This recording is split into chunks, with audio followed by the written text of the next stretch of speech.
LDG Electronics provides state-of-the-art antenna tuners for every amateur need. An LDG desktop tuner works automatically with nearly any station and up to 1,000 watts. LDG power tuners are ideal for portable and mobile use as they consume almost no current and can be powered by internal batteries that last up to a year. LDG tuners are backed by our 2-year, fully transferable warranty and our legendary customer service, the best in the industry. Visit us on the web at ldgelectronics.com. And now, from Grid Square Echo Mike 48, this is 100 Watts and a Wire.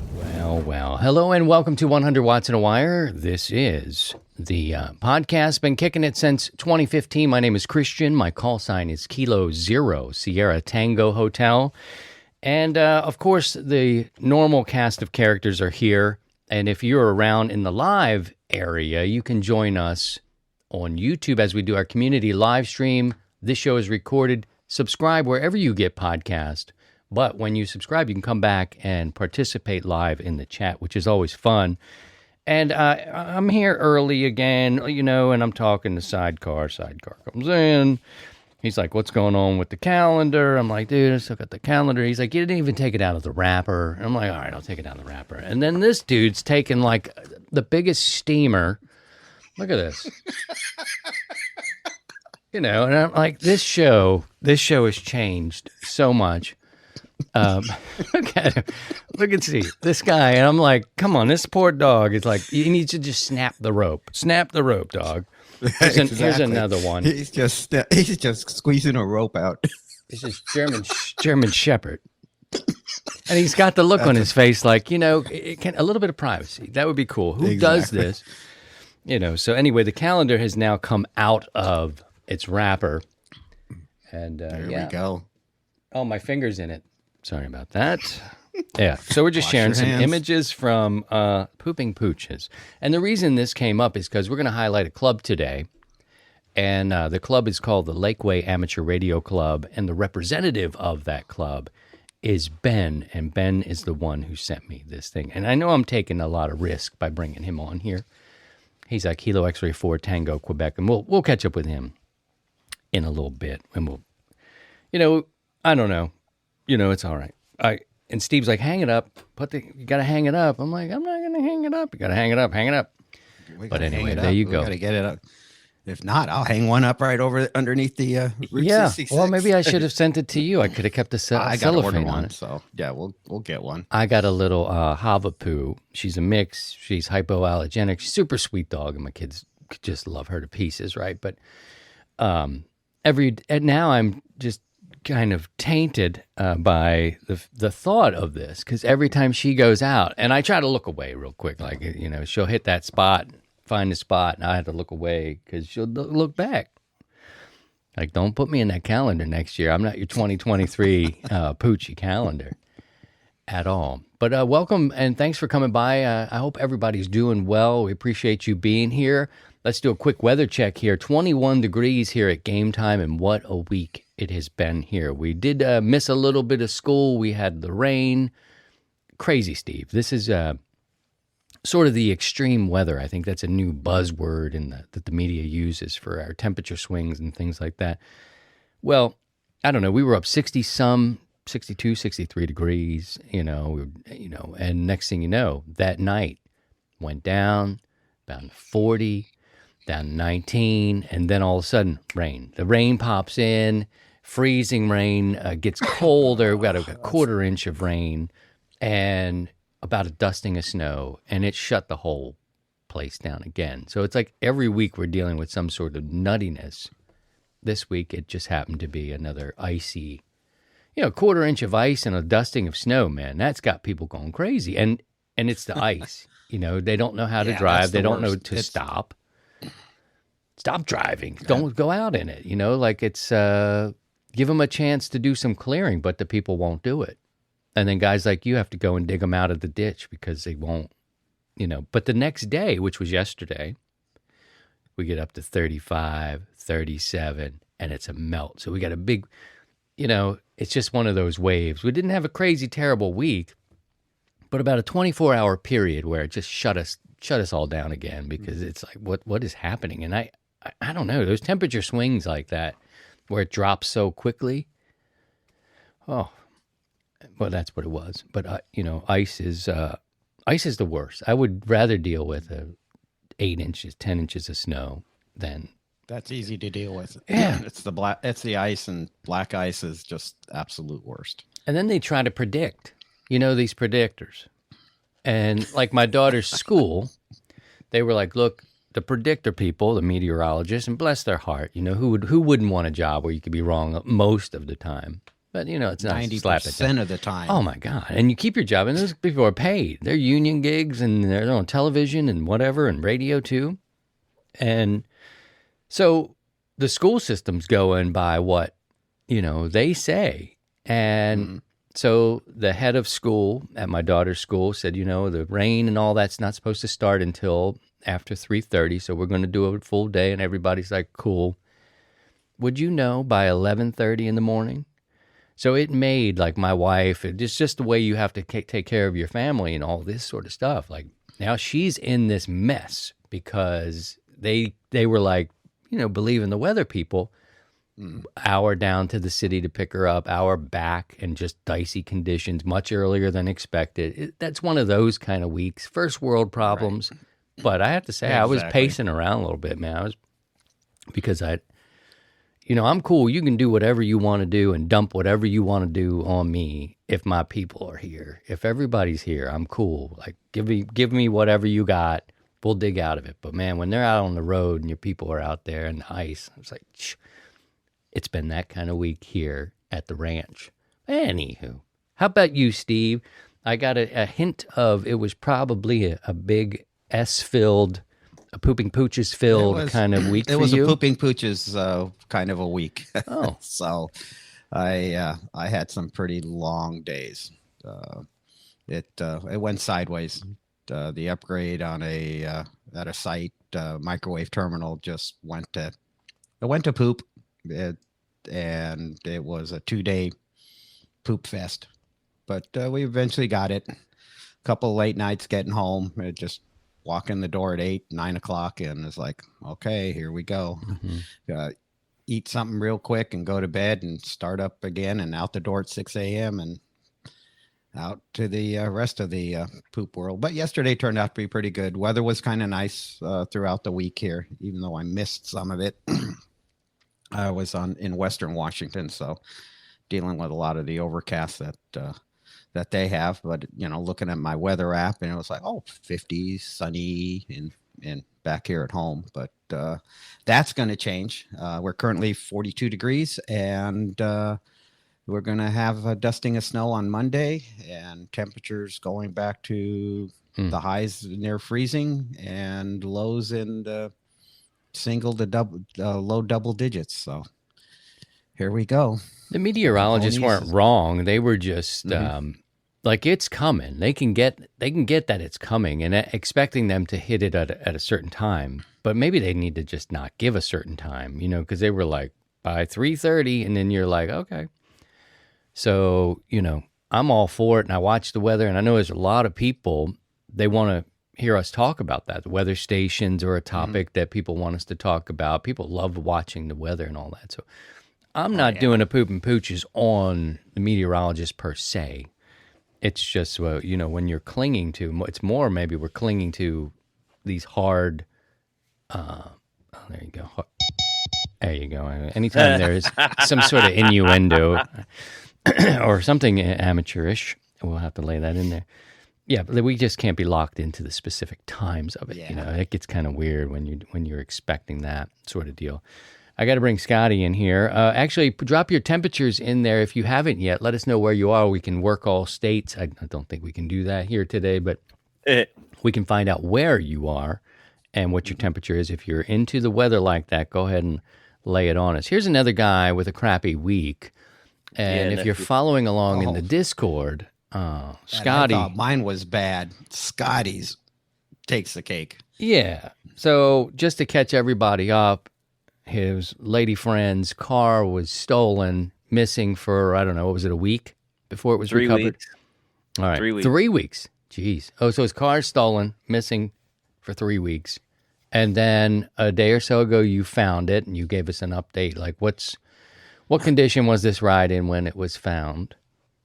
Yeah, so it's quite the story. So the car was swiped 3 weeks ago. Got a call from Baltimore City. They found it. We go to get it. And they had tried to do a pimp my ride situation on the car. They had tinted all the windows, 5% limo black tint. They had installed a cold air intake, hot rod intake air filter on it. They totally gutted the car out, cleaned the car out. They installed a sun strip across the top of the windshield. And they had swiped something when they were running around in it and bashed up the driver's side quarter pretty good. I posted some photos on the Discord. But the car ran pretty much the same as when it was taken, and I drove it back out of the city, back to Ellicott City, and rode fine. So, and it sounds to me like you got an upgrade apart from getting hit on the side, and you got like a bunch of weed on the inside. So there was a pile of smoked blunts and roaches, and bunch of empty bags of edible gummies. Wow. In the car as well. So they were having a good old time. And Happy Meal stickers plastered all over the dash, and a Chick-fil-A in a heart-shaped container under the driver's seat. So because it was dumped Sunday, February 13th. It was Valentine's date night with the Pimp My Ride. Yeah, it was recovered Friday or Monday morning, the 14th, Valentine's Day. So there was even a Valentine's Day gift from Chick-fil-A in the car for us when we went to get it. Wow. Lovely. The gummies alone should pay for the side door swipe. There may or may not be a few left in the glove box. Right. Yeah, I don't know what happened to that stuff, but I don't know what you're talking about. I did give you my P.O. box. Can you see the chat now? I guess some folks are putting in their temps. We can run down some temps, and then we'll talk about what we're going to talk about a little bit today. As we this is the intersection of life and amateur radio, so you're getting a catch up on the fellas here, and you can let us know what's going on in your world. But temperature wise, what do you see, Scotty? So what we got here, we got some folks posting temperatures. I'm looking at the YouTube on my laptop better. We got 46 in Central Texas, not Tennessee. KE5ADX, giving that report. James, KA5OEB, 39 degrees and nice in Oklahoma City. Ben, he says ice equals no drive for me. KX4TQ. Let's see. We got Paul. Paul saying good morning from Toms River, New Jersey. He's in the chat this morning. Patrick's in the chat. Got Don. Who else we got? Oh, David G says it's 72 in La La Land today. Isn't that lovely? Congratulations on your Super Bowl win too. That was a big right. one. I guess that's not Louisiana, but Los Angeles. I'm guessing. I would guess so. We got K5YVY 41 in North Mississippi. KG6 INW Bill. He's 53 in Corpus Christi. 33 and what's that? Central PA. That's KB7THL. Jeep and Mike. 24 in Central Oregon from Sean, AI7EQ. So, yeah, a bunch of folks checking in this morning. All righty. Thank you for that. Peter, Peter in Kennewick, 38 over there, which is just down the road from me. And 40 on Main Street, Ellicott City, Maryland. Nice. Very nice. We put a question out there every week about amateur radio and trying to get your take on it and what you've learned and all these sorts of things. This week, we're going to touch base on something you would tell your first-year amateur radio self. We put this question out on Facebook. I normally do something about, Monday or whatever, and then we go through the answers because it's not about us just talking at you. You're catching up on our life. We're catching up on where you are, but it's an interesting concept to think about. This is sort of the kind of question you'd hear on one of your local 2-meter nets. And I don't know if that's where it came from. It could have come from that. But it's interesting what you would say. If you would like to, number one, if you have a question for me and Steve, put a Q in front of it in the chat, and then we can pick it out, and we can get to those as soon as we can. I'm going to pull that window up just in case we need that. Put a Q in front of your question. Also, you can answer this question if you like to. The question is, what would you tell your first year amateur radio self? And Steve, I guess we could go first here. I mean, there's so many lessons to be learned, and looking back, I mean, we're getting back to 2012 for me. HF is really when it became a real thing. You know, once I upgraded to general, and then I think it was 6 weeks later I got the extra. It's like when the real learning began after the test. I probably should have taken the advice of a local ham that was basically like, you know, just slow down. Like you have a whole life to kind of figure this out and to get what you going for. And I didn't listen to him necessarily then. I wasn't reckless in spending, but I wanted, you want the end all antenna. You want that antenna that'll give you everything, and it's the magic bullet, you know, and it just doesn't exist. That might be my advice to people who are just getting in now, is it just doesn't always exist. You just can't buy something and be there. Like, I want to be a motorcycle driver, and not, you know, bear with me, motorcycle guy, and I'll buy a Harley Davidson or I'll buy a Triumph motorbike and I'll just be cool. And yes, you will be cool. With this hobby and service, you just can't buy a certain thing. You could get a really expensive radio. Doesn't mean you know how to operate it. You could get yourself a step IR or something like that. Doesn't mean you're going to work anything, you know, there's so many different elements. So slowing down would have been a good thing for me. I wouldn't have listened. I probably still wouldn't listen. But that's probably what I would tell myself. Like, it's okay. Like, pace yourself out. What do you think, Steve? Steve is Sidecar Steve, W7UDI, and you've been in the game for over 40 years. What would you tell yourself? Yeah, 45. And I had to really dig deep. I was a teenager, and if anything, I should have told myself, slow down. But when you're a punk-ass kid, you're just going to town. And it was like I wanted to do everything and anything. And that's all I thought about day and night was, okay, ham radio. And so I should have just kind of went, slow it down. You got plenty of time. 45 years later, here I am still. So yeah, I would, if I had any wisdom at 18, which I didn't, it would have been to kind of take it easy, smell the roses, and just enjoy the hobby. See some questions coming in. Thank you both. Scotty will pull those and drop those in, and we'll try to get to those in order as we can as we go here. Just to take a look over at the 108, Steve, 108 comments came in about this. I didn't think it was going to be much at all. You know, it is kind of weird. Like, what do you say? But it's a reflective type of question. John says, get your general class right after you pass the tech. Okay, and we've had some conversations about that in recent times. Yeah. I do think getting your general right on the heels of studying for your technician is wise, because you're already kind of in that muscle memory, if that makes sense, that you've been studying. You've probably found a book or on online. I actually did mine online because I'm in front of computers all the time. It actually worked better for me to take and study that way. Anyway, I think that extra was a little different for me. I needed a little more time for that. But I think the technician into general was good for me only because I had been studying, and it was it was almost like going back to school and preparing for the next test. And so anyway. And doing the general the same sitting at when you did your tech is kind of accomplish a couple of things. It's even though you didn't study for it, you can see what's kind of ahead of you, what you need to deal with. You've already passed a test, so you're good to go. And by happenstance, you might be able to pass the general, and now you got a twofer. And but you have nothing to lose. You've already passed your technician, so you're good to go at that point. So it's good to see what's in store for you down the road.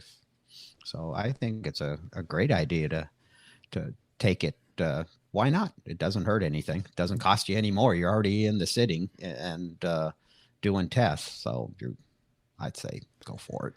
Yeah, and several others. And, if you go, many people don't do the Facebook group. I say I do. I'm back in it now. I feel good about it. I've put in a lot of privacy things. I put in a lot of stuff, and I'm there just for this mostly. But you can just type in community question, and they all will come up. You do a search on our page, and you'll see all this stuff. So it's kind of a repository for this information. A lot of good stuff here. Thomas, enter all of the contest. Always submit a log. Your plan to buy portable gear is the right one. General is worth it. Don't worry about which antenna. Just put up an antenna. 40 meters is probably the band to focus on. Now, this is these folks telling themselves. They're not telling you or me. This is what they would tell themselves. You like that one, Steve? Oh, God, yeah. I like the part. It's just put up an antenna. Right. Just put something up, and away you go. Good one, Thomas. That's awesome. Here's another one from George. That is good. Let's see. George says, just get on the air. Everyone makes mistakes starting out. Don't be afraid of that microphone. Another really good piece of advice for himself. This is, again, a reflection. What you would tell. And I think Mike Shy, Mike Fright, it's all very real and it's serious, and we should treat people openly and nicely about that sort of stuff. But yeah, he found that as time's gone on, he is just go ahead and talk, because it's not like you're broadcasting. Broadcasting would be totally different. That's a whole different game. And this is not, you're not judged. You shouldn't be judged anyway. At least we're saying Well, that. you shouldn't be judged. The people that would judge you, the heck with them. Who cares what they think? Yeah, I've got a Opinions February are picture of a pooping Opinions pooch are for like you. pooping pooches. Everyone has one. Yeah, and everyone's pooching. It's just, this is, everyone has one. Indeed. All right, let's go back over to, we got a lot of problems. Jerry says to, let's see, buy a good radio. Don't rush the decision, but buy a better antenna. Buy a good radio. Don't rush the decision, but buy a better antenna. And I think I'm hearing here, Steve, it's all about the antenna. Don't worry about the radio as much. Focus on getting a good antenna system. And that's probably some really solid advice. All right, moving on. Remember, if you have a question, we got some questions coming in. We'll try to get to those as quickly as we can. I appreciate that. Put a Q in front of it so Scotty can pull that and drop it off. Ian here. That's awesome. Ian says, don't take shit from those with a higher grade call sign. Okay. Okay. I guess stand up for yourself is the thing, and I don't know. That's one thing I said, my first year, because I've told you the story before about my double issue call sign. Right. And I took a lot of crap from people. I was, labeled as a lid. I was labeled as bootlegger. I was labeled just all kinds of stuff. And it just, finally, I just said, I'm not taking any of your crap. I got this piece of paper, came from the FCC, and says, this is what I'm using. If you don't like it, go dit yourself. Yeah, go ahead and do that. There you go. A couple questions coming in. I really want to hit these now, though. We usually save them for later, but let's get on to them here. We're pulling them, and I want to encourage people to drop these questions in. So let's see what we can do, Steve-O. We'll answer some questions. Mark asks, going to make an ugly balun, is position better close to the dipole or on the ground? Have heard both have given positive results. Yeah, I saw that, and I was kind of like, "Ooh, that's an interesting idea, putting it close to the ground." Ideally, you want to put it at the antenna because you want to keep all the RF there. But with the way a Carolina Windham antenna works, you use the coax a little bit to your advantage of when you have common mode currents coming down the shield of the coax. So I'm thinking, you know what? I tried both. But I would start off with the ugly balun on the ground. And what's an ugly balun? If people don't know what it is, it's basically you take like a PVC pipe form or whatever, so coffee can, whatever form, and you wrap 8 to 10 layers or turns of coax, and then make a choke there. And so it's kind of referred to as the ugly balun. Once you make it, or if you've seen one, you'll know the name. So and the purpose is to idea. keep the standing wave ratio from coming back into your rig. The common mode current. So you want to keep the RF from getting back into the shack. You want to leave it outside. So if you have a dipole, you got a horizontal component of your signal plus a vertical component. So and is the idea with the wrapping that it's going to get confused and have too much to spin around? It's not a straight shot. It creates a kind of a firewall to use, IP, the terminology, to keep the RF from coming back into the shack and causing more issues. So you're just keeping the RF outside, and by moving the choke down lower of the coax, now you can maybe take advantage of, now you have more radiating elements. So you got your horizontal vertical component, and you're good to go. I think it's a cool idea. Thank you for the question, Mark. If you have a question, put Q in front of it, and we'll try to answer them as we sort of as we weave some questions in with our general question from this week about what would you tell your first year self? And Richard says, get on the air. Get by being intimidated by the microphone and making mistakes. Key up and say hi. Man, that's an important one. I always tell my girls, because they're young, I'm like, the fastest way to make a friend is to smile and say hello. I mean, it really, it's easy as that. Again, with the mic fright, being afraid. And I think that we come from such a technical world. This is a technical hobby, and people are off the charts, man.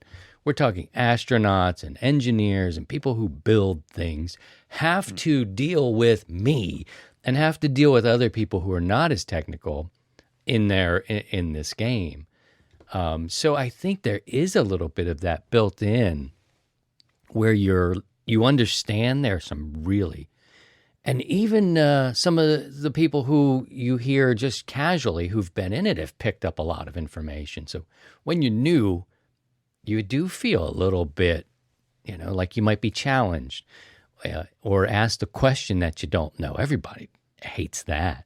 But talk about that a little bit, Steve.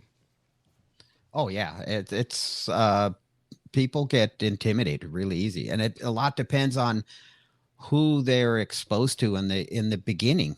The folks that do the VE testing, or that involve in the VE group, or they're kind of their personal Elmers that help them teach that, they could kind of like, okay, this is amateur radio. This is not CB. We do things right or this way, and it can confuse somebody. And then they start hearing, oh yeah, we've had astronauts and scientists, inventors, all the kings, senators. We've had all kinds of people across the board that are in our hobby. And so it could get a little confusing for someone brand new. And it's just, and you kind of have to tell yourself, hey, and slow down and just be yourself, and you'll be accepted. And if they, the person on the other end doesn't like what you're saying or how you're saying it, then tell them to go take a hike and move on.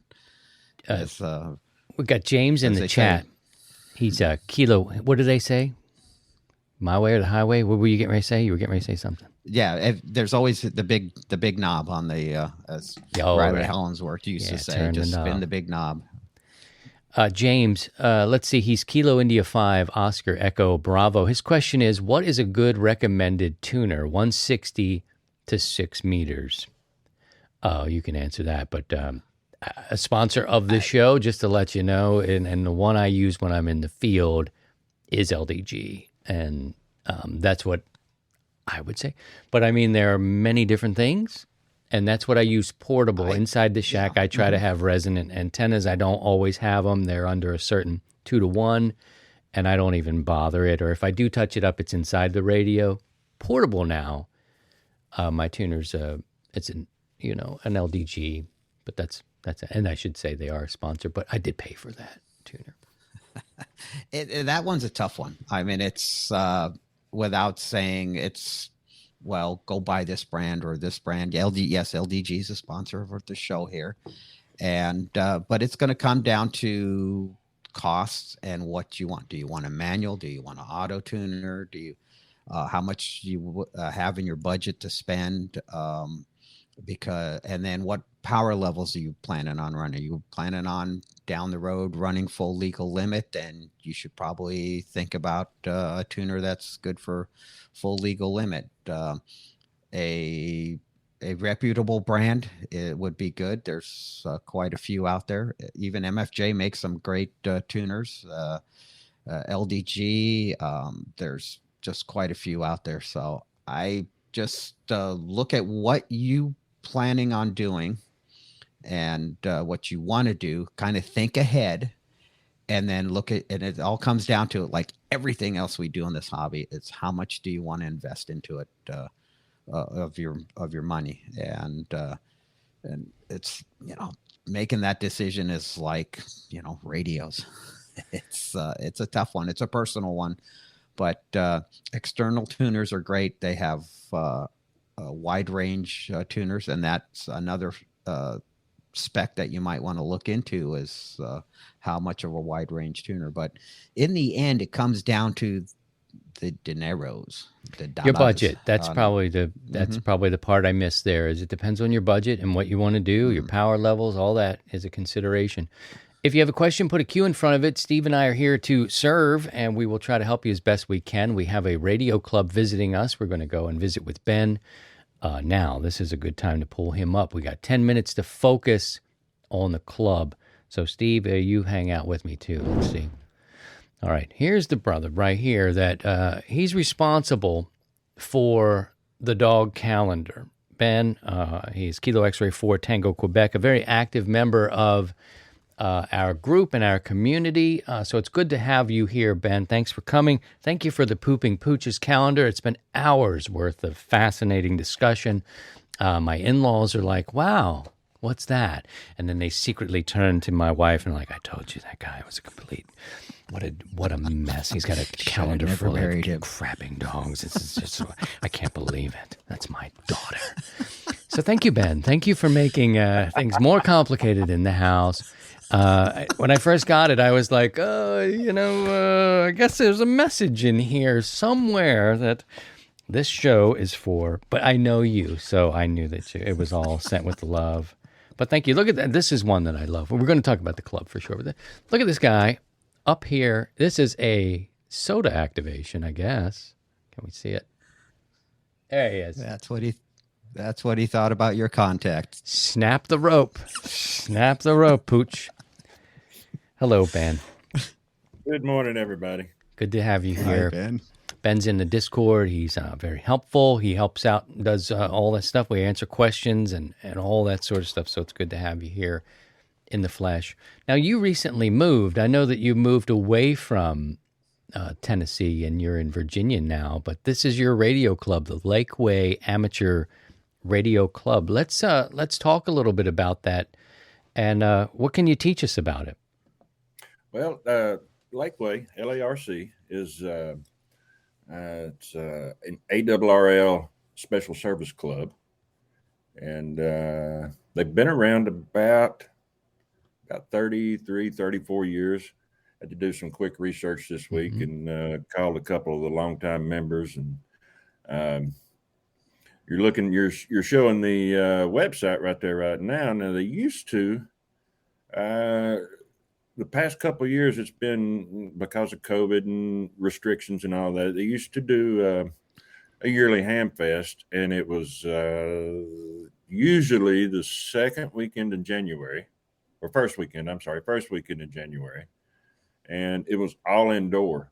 And it was all the tailgating was indoor. It was at a local community college's equine facility, or they use it mostly for equine, but it's an auditorium and they do a little bit of everything there. But it's a great place. It was a great place to do it. All inside. After everybody's been cooped up for the holidays, it was good to get out and be able to socialize and see what kind of deals you could get.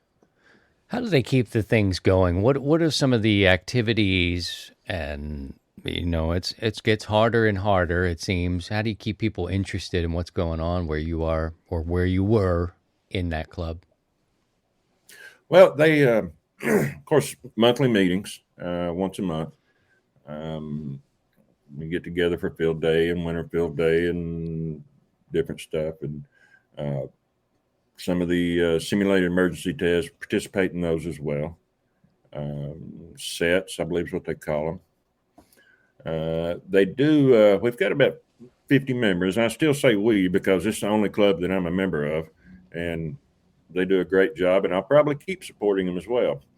They have about 50 members with monthly meetings and BE testings at every meeting, unless there's just some kind of emergency that the testing crew doesn't get there. They test with WCARS, Western Carolina Amateur Radio Society, of which I'm a VE for them. And the call sign, W2IQ, used to belong to Henry Clark. They called him Hank, in silent key now. And he was one of the founding members of the club, and was just really active in it. And with the original club, the club's original call sign was Kilo Foxtrot 4 Juliet Juliet Juliet. And from what I was told, a lot of people would do JJJ, and when you'd say it on the radio, it would get confused with KKK. And that was a little bit of contention there. And so then that's when they finally went with Hank's call sign, W2IQ. They adopted it with the blessing of the family. And it's been that for a while now. They've got, they're one of the few clubs that actually own their repeater site, from what I've been told. When they bought the property, they were one of a half a dozen or so that actually owned their own repeater site. They've got a nicer site up on the mountain and don't have to worry about getting permission to get into it or to their main site. They've got 2 meter, 70 centimeter capabilities, and actually service 3 sites. All of the sites are linked, I believe, back to there. 2 of them are linked to each other. There are also a couple of links to the Middle Tennessee Emergency Amateur Radio Society network. It's all RF linked, M-tiers. So that is a statewide set of repeaters that goes from one end of the state to the other, from Memphis to Bristol and on up. And they do a real good job as far as keeping up with that, and that's real good for weather watching is the biggest thing we see with that one. Steve, we have a few minutes. You have a question for Ben? Oh, I'm just so Ben, are you still participating with the club as far as like field days or some of the other events? Obviously, you don't go to the meetings per se, the in-person meetings, being that you're in Virginia now. But I would imagine through the pandemic, the meetings were held virtually, and were you able to participate in those meetings? A lot of them were virtually. We did find a few ways around that. Anybody that was brave enough, we would hold a outdoor meeting back in the summer of 2020. We would go to a local park, a county park.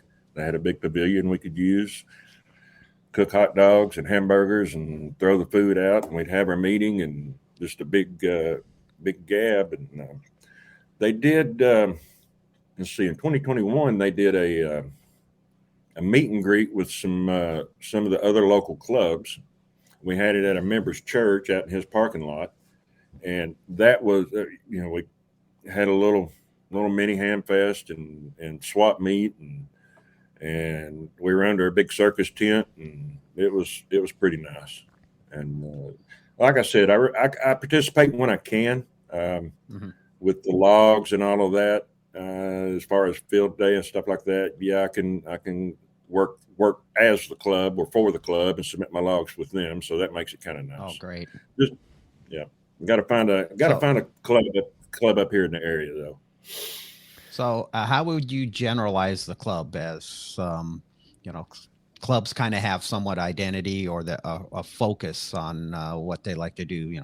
Some clubs are, social clubs. Some are geared more for public service. Others are geared for radio sport or contesting. How would you generalize your club here?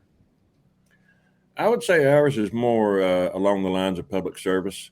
We've got we support the local communities. Comms for a couple half marathons around. We participate with another group in Knoxville, Tennessee, and do the and help with comms for the Knoxville Marathon. Let's see, they've got put together a grant request and were approved for it. And we wound up with it was from the East Tennessee Healthcare Coalition, I believe, or it may have just been the Tennessee Healthcare Coalition. I'm not sure. But no, it was East Tennessee. And we would serve the East Tennessee area, and we put a comms trailer together. And if they need us, we'd go out. We've got a big trailer. It's all labeled up and decaled up, and it's got 3 separate operating positions in it.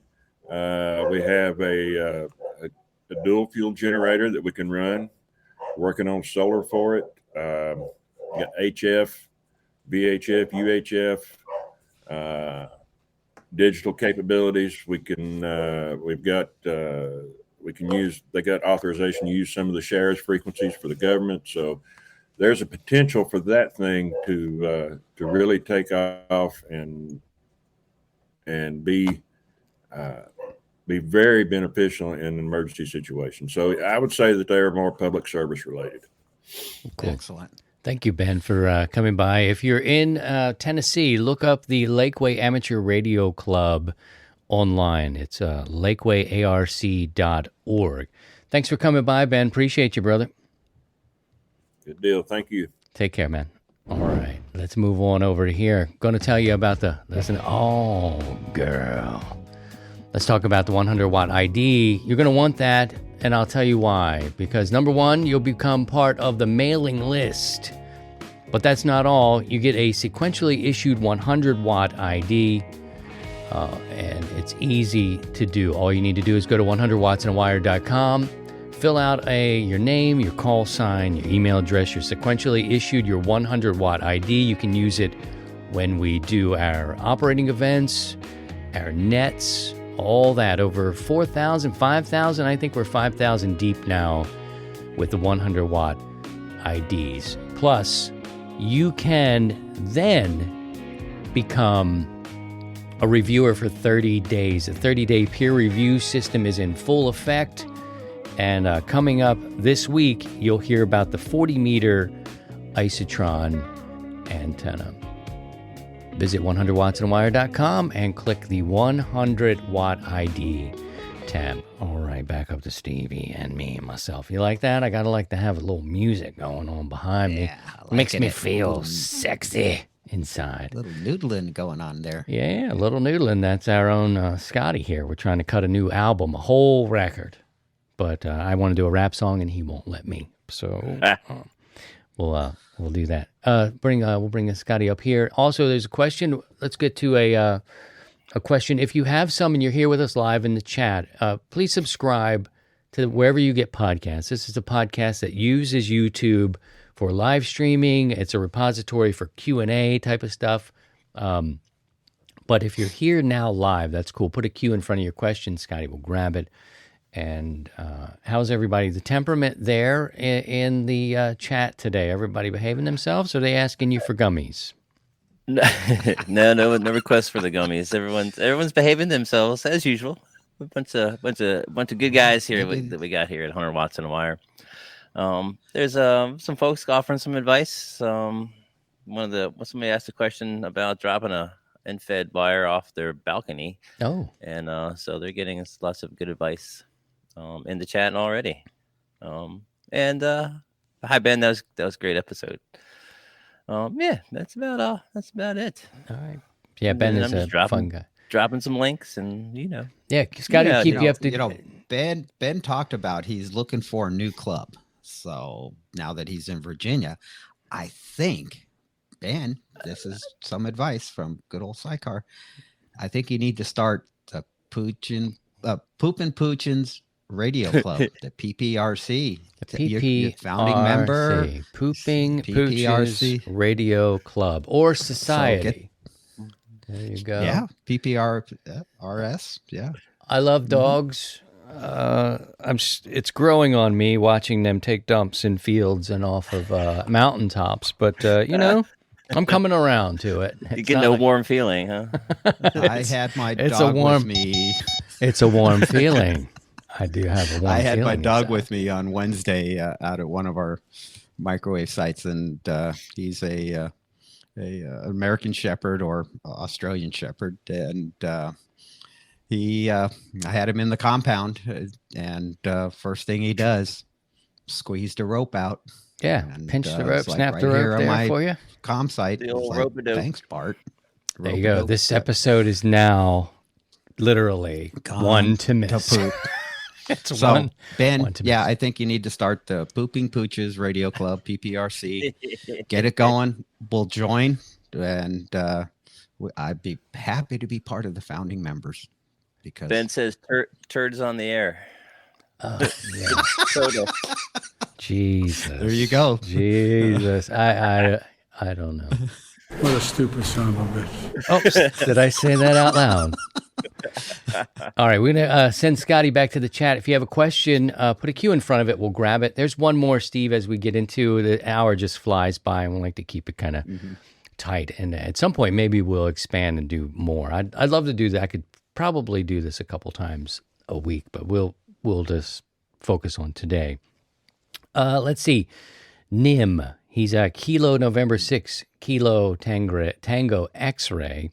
Hey guys, good morning. Just moved from Los Angeles to beautiful Miami Beach with a 40-foot balcony on a 24-foot facing due east, unobstructed. What antenna recommendation would you make for HF?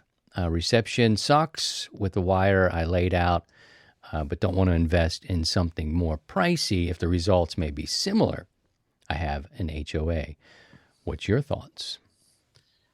I think someone would said the end-fed wire, and I think, hey, that's a pretty good idea. And yeah, Nim, try that. See if you can find yourself a 49-to-1 balun, and put down a wire, hang it down. Well, you kind of have to be a little stealthy because the people below you, if you kind of went, right in the middle of the balcony and hung it straight down, they're going to go, "What's this wire?" So you might have to kind of go off to the side a little bit and give it a try. See what happens. Throw out a counterpoise, about a 15-foot counterpoise up on the balcony. Just have it on the railing there, and then 49-to-1 balun, and drop the wire and see what happens. Throw a little weight on it, like a fishing weight, so that it won't flop around in the wind. But yeah, Flopping around in the wind for flopping five. around. It's 5 points, Steve. Thank you. That's 5'9". When you hear that, that's the HR, the code for HR. Send him down to HR, innuendo, and out the window, or whatever it's called. Oh, I'm going straight to the office. Another question. Right You after ready? we're This done. is speed round. You ready? Did we get him? Did we sort him out? All right, cool. I think we got him sorted out. All right, Thanks, cool. Nim. Kilo 5, November Alpha Romeo. I joined late today. Are y'all still doing HF nets? Yes. Well, yeah. Yes, we're still doing HF nets Sunday nights.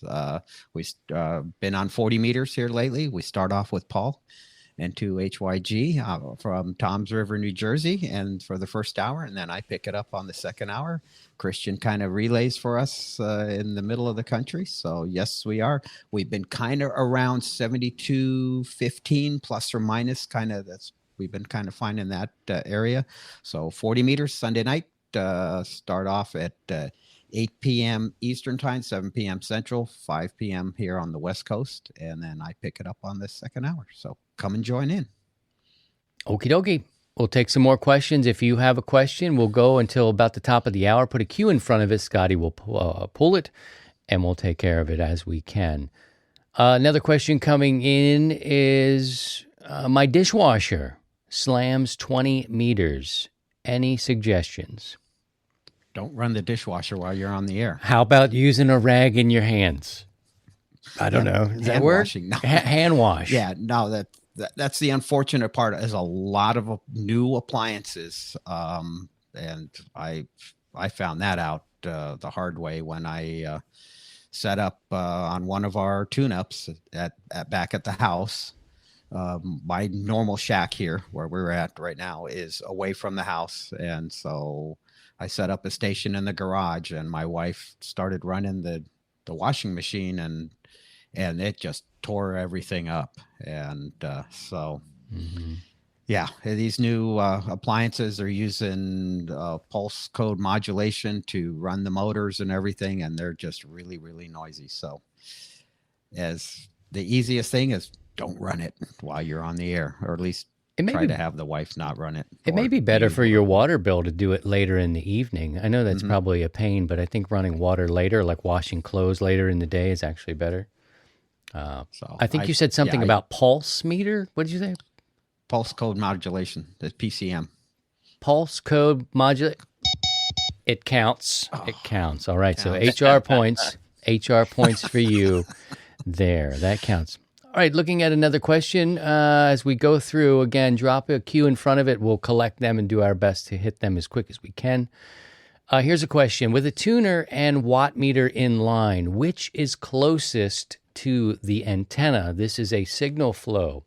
How you structure your shack. With a tuner and a watt meter in line, which is closest to the antenna? So yeah, that we have to think about signal flow. Yeah, that was. Well, they're all. I don't so know. if you have your radio, the tuner will eventually be closest to the tuner. I mean, to the antenna. The question is, where do you put the watt meter? And that could go either way. Unless if you have it, I would put it on between the radio and the tuner. Just that way you could see that the tuner is matching the line and giving you good VSWR for the radio to see. So what you're doing is you want the radio to be matched as best as possible with tuner, and then you go from there. I'd put it between the two and then have so it'd be radio, watt meter, tuner, and then antenna. There you go. Good question. Thank you for that one. Take a last one here that came through the form. Is there a frequency that is used just for CW practice? As there must far be. As there is, the ARRL does CW practice. They send it. They broadcast every day. So and they list those on their website, and they in the QST. So I'd go look up the ARRL website and go look for their CW practice sessions. I'm trying to remember what they call it, but they at least once a day they send out a CW for people to practice, and so that's a good one. All you need is a receiver, and off you go. And if you don't have a receiver, utilize one of the web SDRs that are available out there on the interwebs. All right. Thank you very much for that question. If there's any others, put a Q in front of that, and we'll pick it up here. We'll bring Scotty up to hang out with us. An interesting comment in the chat right now. James says, my dad, W2NZH, turns 97 on Monday. He's been a ham since age 16. If you'd like to have him come on the show, or you'd like to come on and talk about it, drop us a note. Awesome. We'll pull that. And yes.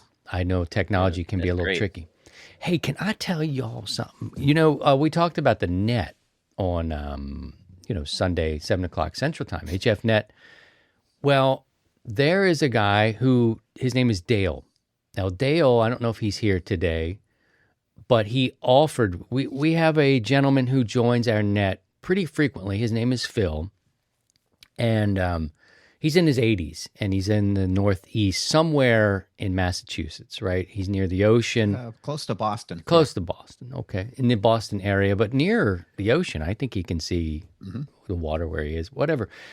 And we were worried about him, and I thought, and I mentioned, I think, on last week's show that I'd love to have him on and almost do an oral history with Phil, just to kind of have a shoot the S segment with him.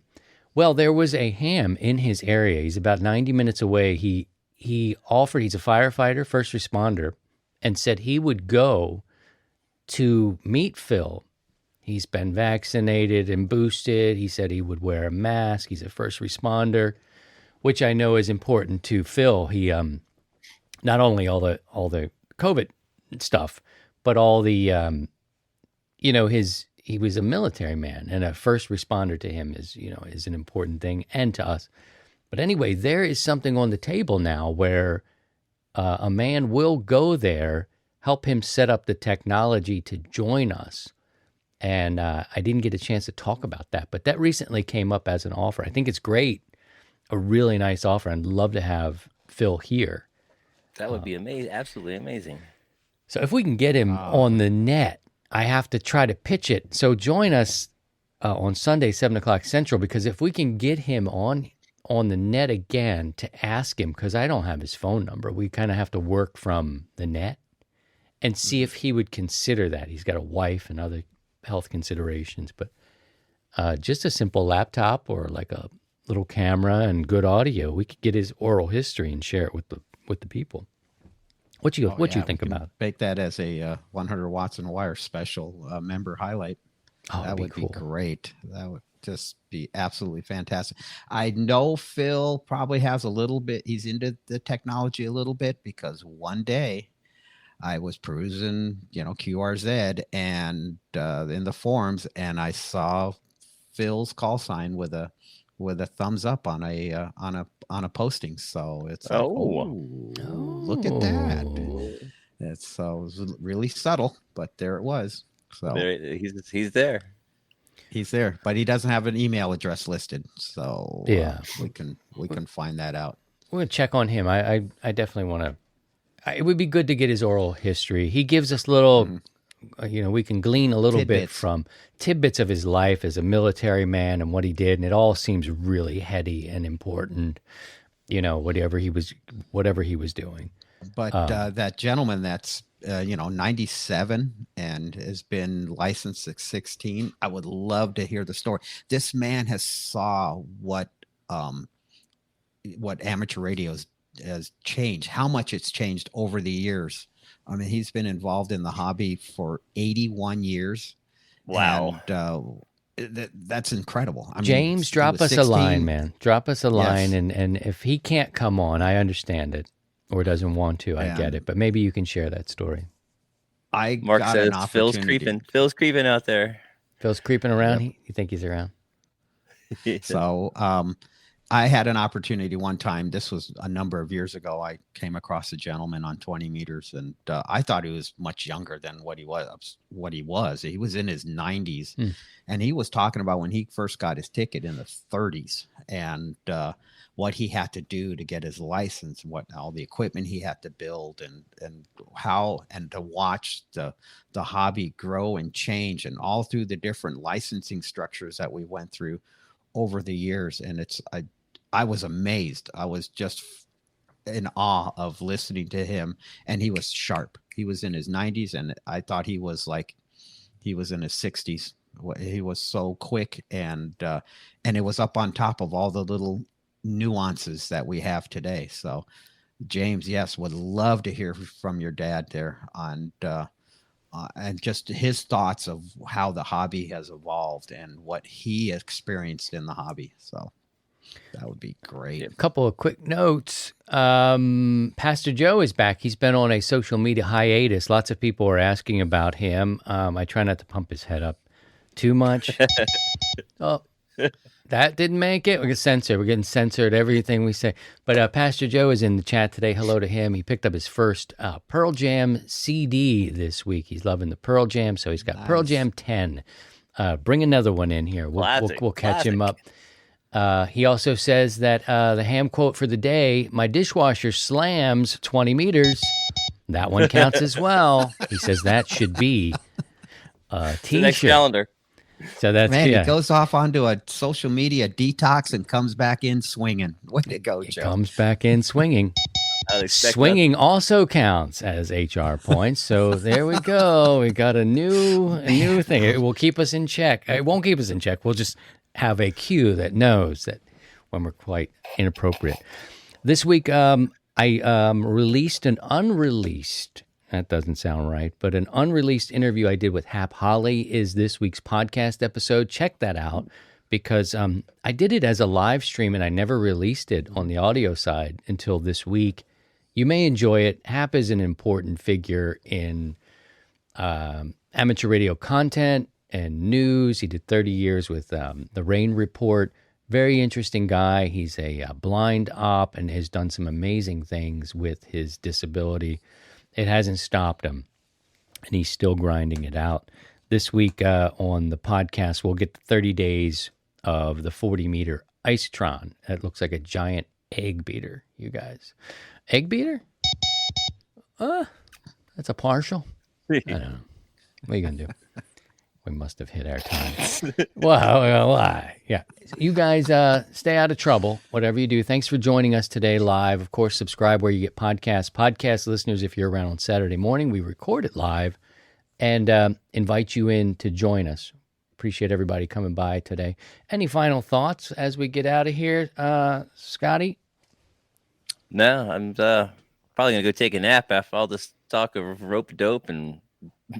Poop talk? I know where I'm going. Beating 20 meters. I'm worn out. Beating 20 meters. Beating 20 meters will get you an HR pop there. Steve, any final thoughts? Nah, just going to enjoy the 4-day weekend because it's President's Weekend. So for those that having Monday off, enjoy your long weekend. Get out on the air. Join us tomorrow night on the Sunday Night Net. We didn't have one last week because of Super Bowl because the last thing we need is a bunch of drunken hams or more drunken hams on the air. So you didn't want me. And so if you can, come and join us Sunday evenings on 40 meters. Uncle Paul starts off the festivities, and we'll come and we'll wrap it up in the evening as you get to deal with me. Mark says Scotty's hitting the gummies. Yeah, go join us over at the and Discord. he's not sharing. Come on, bro. Come on, man. It's been such a long time. It's been such a long time. I could do a gummy. It hasn't been that long for me. Oh, wait a minute. Whoa. All right, guys. Stay out of trouble. Thank you all so much. Thanks to our guest, Ben, for coming by and teaching us about everyone. the Lakeway Ben. Amateur Radio Club. We'll catch you again real soon, maybe even a live stream during the net. We'll just see. It is a long weekend here, and we'll see how it goes. Whatever you do, by all means, please try and stay above the noise. 73, guys. Take care. We'll see you again soon. 7-3. Bye-bye. 7-3. To join the 100 Watts in a Wire community, visit 100wattsindawire.com.